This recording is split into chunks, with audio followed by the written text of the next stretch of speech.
What is up, and welcome back to the channel. If this is your first time watching us, we are your Colorado real estate family. Going to be bringing you a great video like all the other videos that we bring you. We're going to be talking about the home buying process in Colorado. All right, let's go.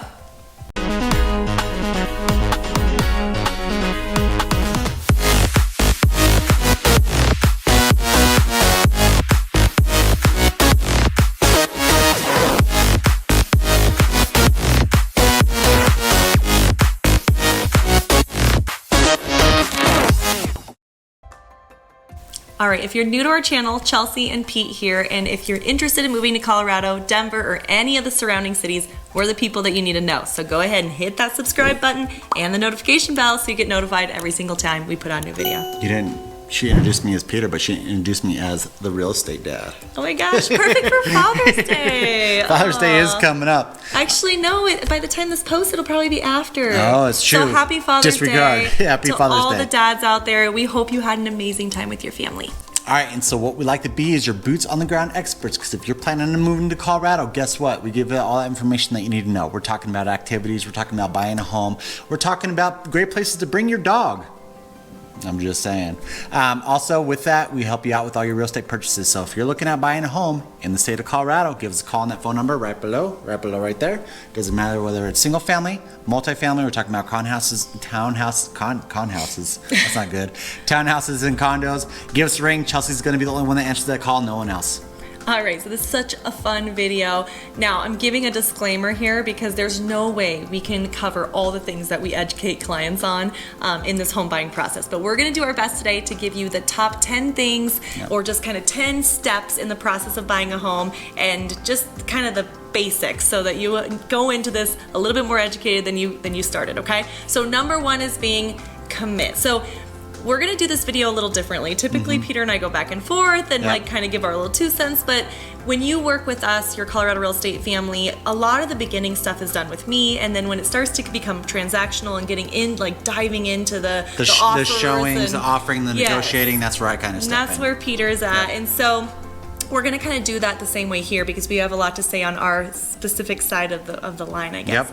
So number one being commitment. So buying a house is a huge commitment. We don't take it lightly, and we don't ever want our clients to take it lightly. So one of the things that the first step is committing to that buy, figuring out, are you ready to buy? Is this something that you're ready to act on when the time is right? Where are you gonna buy? All those things. So number one is committing and being ready. We just don't have the luxury of second guessing in this market right now, and so we have to be aggressive, and we're gonna be as aggressive as you are, but we have to come together so that we can get you your dream house. So that's number one.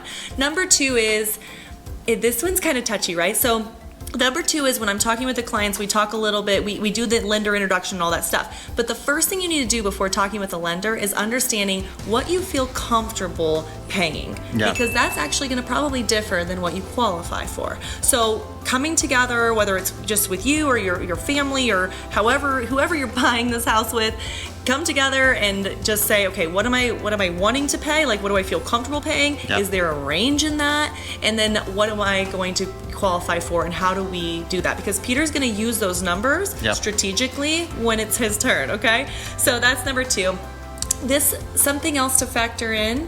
Do you have something to say? I was just gonna say, so there's so many times that like we talk to people, right, and they're like, this is kind of what I plan on paying, and it comes back and it's almost double, maybe triple what they qualify for.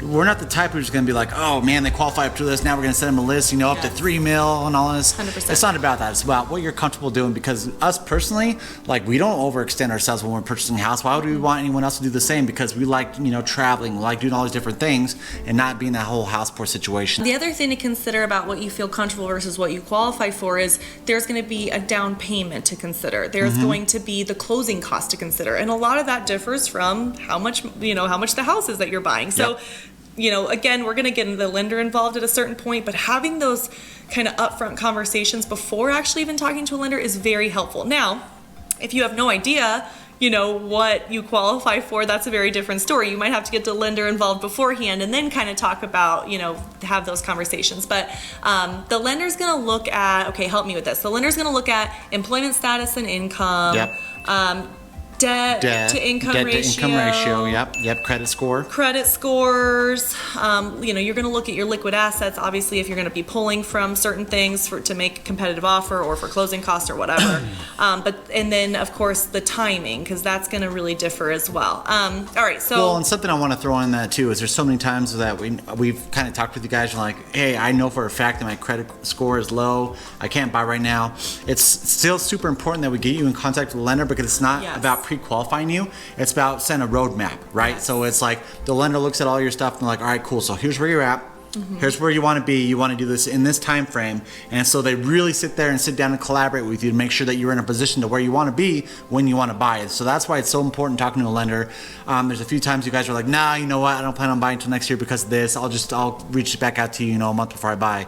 No, we need to make sure that we're as prepared as possible. And a lot of that comes from your end. Like I said, we'll help you through it, but talking to a lender as soon as possible is huge. Yeah, and that actually leads into step number 3. And that is finding a local agent and a local lender. Yep. So we talk about this all the time. And I know it's kind of touchy because this is what we do for a living, but that's why we're on here educating you, is because this is what we do for a living, okay? So find a local and a full-time agent. I will not lie to you when I tell you a lot of people have used our site because their part-time agent who's helping them close on a house doesn't even have connections to certain sites or have the resources that we have. That is only doing you a disservice. You have to have somebody who's going to be up to date on the market, who's going to know how to build a competitive offer, who's going to collaborate with your lender and like kick their little tushies in gear if it's close to closing, so on and so forth. We have to be a team, all 3 of us together, and if one of those things is missing, it's not going to be an awesome experience for you. And this is a big part of your life. It's such an exciting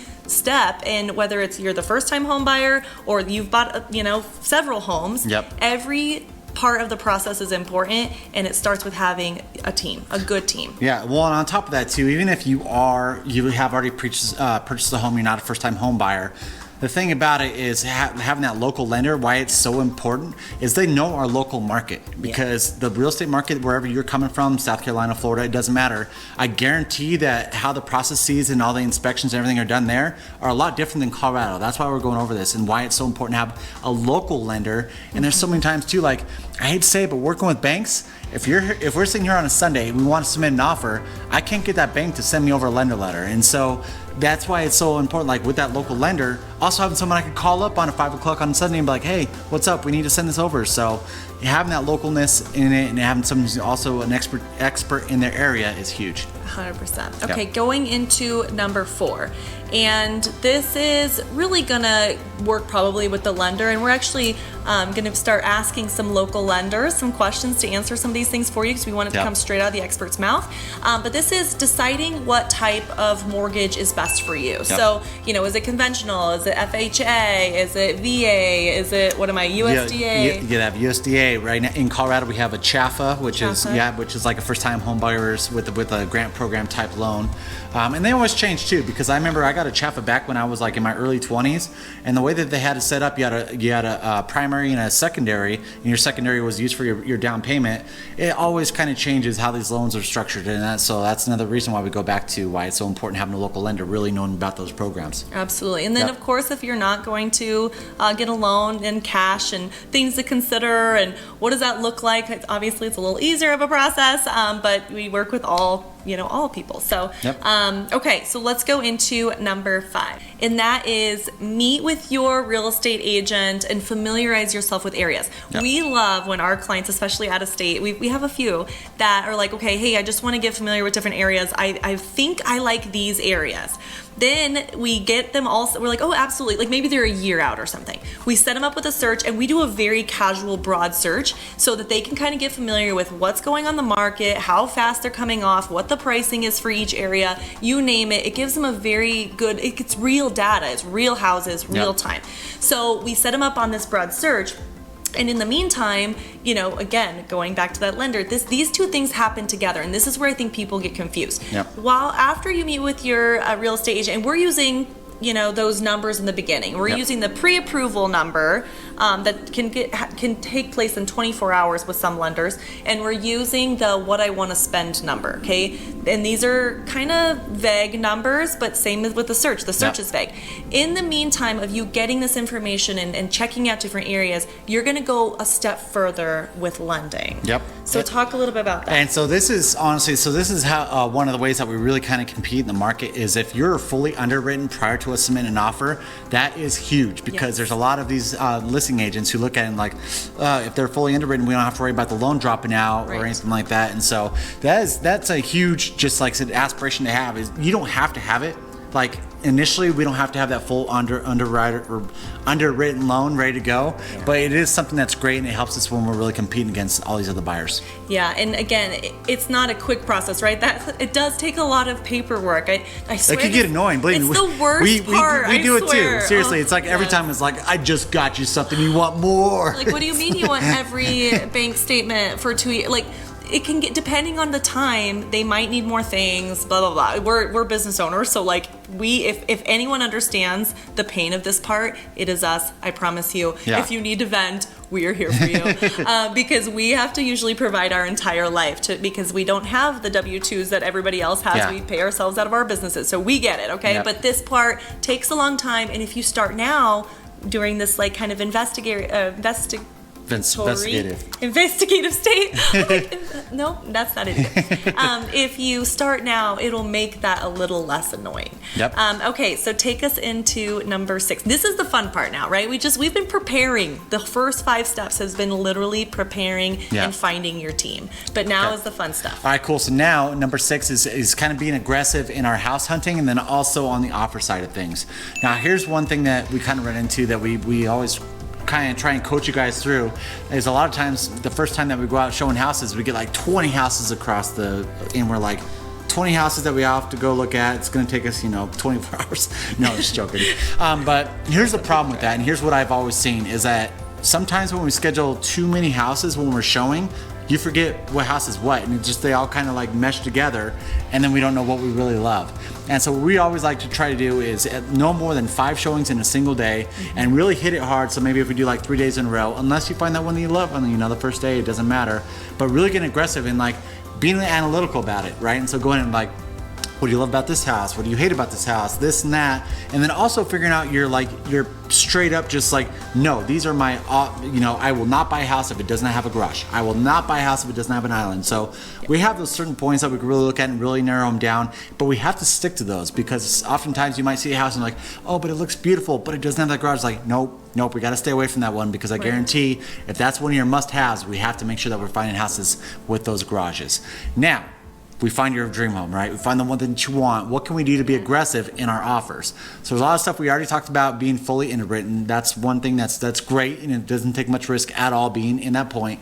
There are some other risky things that we could do that makes us look more competitive as compared to other buyers. First one being is the inspection. So we could opt to have an inspection, which I will never tell one of my buyers to never not get an inspection because we need to know what's going on with the property. 100%. I've had some buyers that says, I don't care, I want this house, waive inspection. I will never advise towards that. I will always say, always get an inspection. But what we can do is saying that we're going to be purchasing the house is an as-is option. So we're going to get that inspection done to make sure, if we find something structural or the sewer line's out or something, it gives us the option to back out and keep that earnest money, which is huge. The other thing too about this inspection, so say it's not even a back out item, one of the things that we look at when we are purchasing our houses is, can we fix it? How much is it going to cost? Are we still walking into it with equity? So just kind of like looking at the risk and be like, okay, I know like one of our properties in Florida, it needed, we knew it was kind of, the sewer was like, kind of dicey. Yep. There was like old, all these things. We knew that we might have to replace some of that. How much is that going to cost? So just taking those into consideration so it's not a surprise later is the whole reason you get the inspection. Yeah, exactly. So that's pretty much inspection right there. And like I said, it's just really more than anything, just making sure that you're not walking into a money pit. And I'm bathing it in this mixture using a silver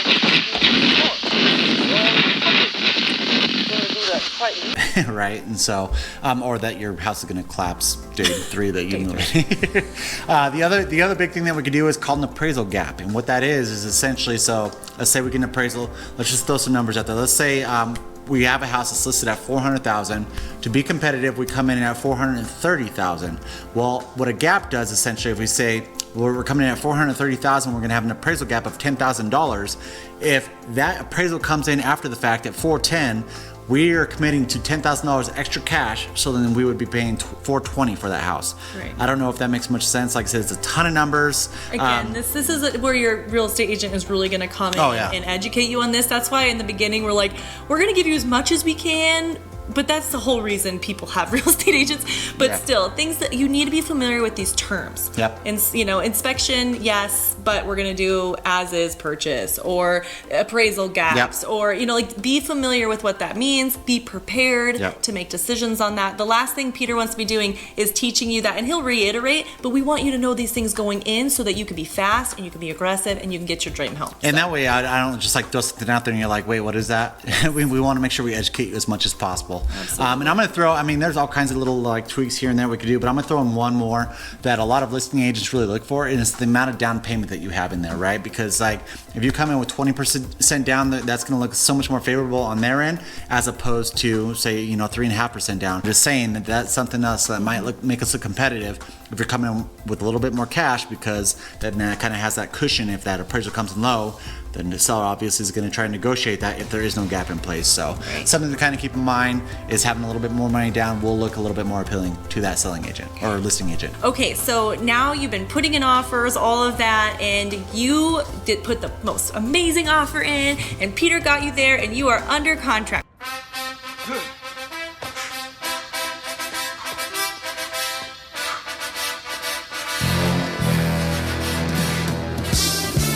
So let's go to number 7, and that's under contract action items. Yeah, so what's the first thing? When you get under contract, I'm going to tell you right now, first things first, let's just take a day to relax, right? Right. Take a day to celebrate. If you're a drinker, go have a beer, margarita, whatever, go have some, awesome meal.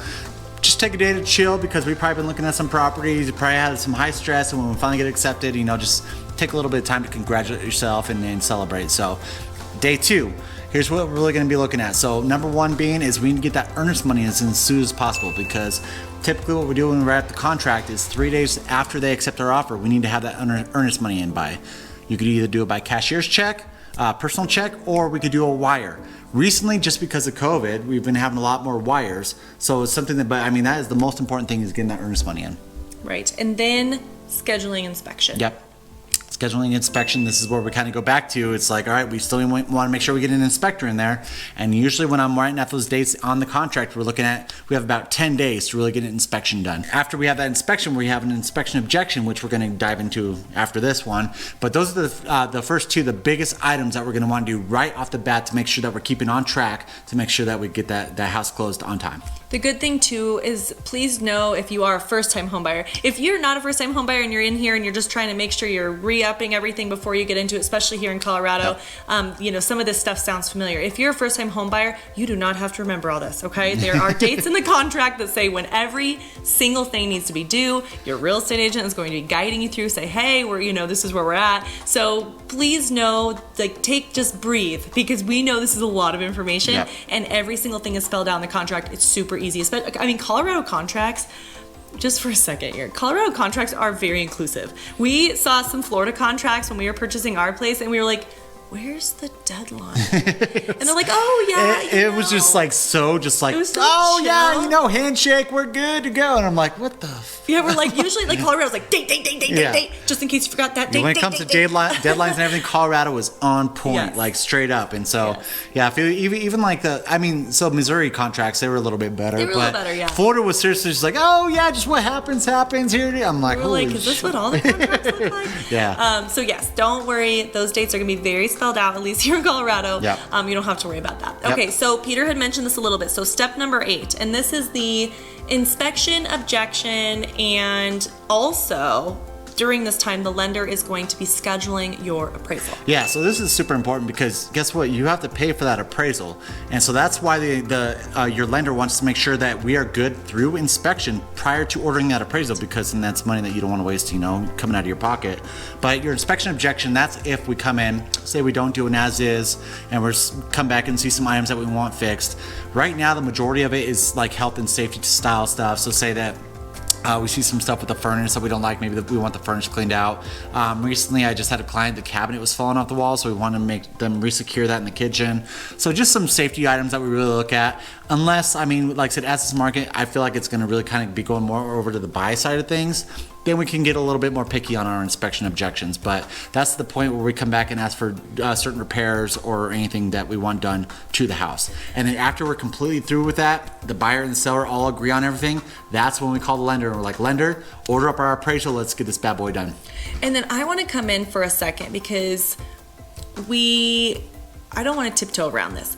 When you get under contract, yes, we want to celebrate and all of that. However, please breathe, because there are several moments throughout this process where you can get out of this house. So inspection objection being one of them, unless of course you put in the contract as is, but there are several different points in the contract, or I guess from offer through closing, that you can say, you know what, because of this, I don't want to continue. You can back out and keep your earnest money. Yeah, and that is where your real estate, they're going to teach you throughout the process of all this, like, hey, you know, this is where we're at, you know, so that real estate agent is going to help you through all of that and tell you, hey, this is a part where we can really, you know, this is a space that we can still save your earnest money. How do you feel about this? So they're going to be educating you and coming back to you for decision making through the entire process, this being one of them. Yep, exactly. Okay, so we are going into number 9, and number 9 is the appraisal results and the loan to close. Yeah, and so I forgot to mention something on the last one. Here's a deadline that a lot of people kind of look over a little bit, is as we order that appraisal, let's make sure that we're looking into some property or some homeowners insurance, right? Because usually we schedule it 20 days after accepting contract, and people kind of, it's like in the background, like, oh, whatever, you know, I'll do it when it happens. Once we order that appraisal, that's a great time to really start calling on whoever your insurance companies are to really get that homeowners lined up. Yeah, and sometimes it takes a minute, especially if you want to shop around. Yeah, because you're waiting for all of them to get back with their quote. So I do think that's a really good thing to do early. All right, cool. So number 9, this is kind of this. I feel like this is the last hump. This is the last one to be stressed out about. Is your appraisal comes back, and let's say, you know, great world, it cleared, everything's good, appraisal's good. If it's not, refer back to what I was talking about with an appraisal gap, where we can either negotiate, you know, depending on if we did put a gap in. If appraisal came in low, we either have the opportunity to back out, or we renegotiate with the seller, like, hey, Mr. Seller, we want you to reduce the price by the Mr. and Mrs. Seller. We want you to bring the price down to here. Mr. and Mrs. Seller might be like, nope, we want you to meet us halfway. So that whole negotiation stuff comes on. After we kind of finish that process, then we need to make sure with the lender that we have that clear to close, the most important part, because when you get that, that's when it's exciting and we're good to close and everyone's cheering. The lenders are usually like actually I don't think they really are, but anyways, everyone should be happy at this point, right? Because it means that we're good to close. That is almost the final step prior to signing the papers for you to get into that home. So on this clear to close, again, I know I'm like talking until I'm like blue in the face here. This is why the local lender is so important. Throughout the whole process, the real estate agent is checking in with the lender. The lender's checking in with you. Like, everyone's on the same page, so that this hopefully isn't a surprise when we get to step number 9 of this home buying process, that you're clear to close. So obviously, if you're dealing with a lender that's out of state or a bank and we're not really getting that communication, this could be a little bit nail-biting situation, because maybe we haven't heard back from them. Maybe, you know, like, so again, just making sure your team is the right team. Yeah. Okay, let's go into number 10, which is what you all have been waiting for. This process is amazing, and we've got the final walkthrough, which, as long as there's not any crazy things with, like, I mean, the only times we ever see anything crazy is if there was a renter, or mainly renters. Well, another thing to look up with this final walkthrough is if on that inspection we ask for items to get repaired. That final walkthrough, we want to make sure they were repaired, right? That those fixes were done. And so, yeah, we walk through to make sure all the furniture's out. If we ask for the house to be, well, you want the house to be clean, but I specifically put something in it that we want you to clean the damn house. Yeah, so it's like, make sure the house is clean and all the items are out. Just make sure that there's not some last minute stuff. They're like, wait a second, you guys are supposed to be taking that or this, or you guys left this behind. Just to make sure that we're all good to go prior to going and signing those papers and closing on this property and taking possession. Yes, so we go through the final walkthrough is incredible. You see your new house, you're picturing all your furniture. Like, this is my favorite part, by the way. I get so excited to see our clients being like, oh my gosh, like, this is gonna be mine.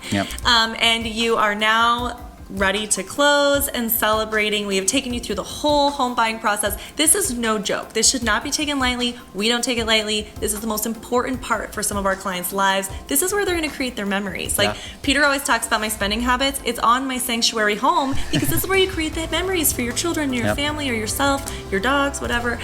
This is going to be your new home. Congratulations, you made it. All right, very cool, guys. Well, that's pretty much it. Obviously, there's a lot of other stuff that we didn't go through. Like Chelsea mentioned, we can't go through every single thing.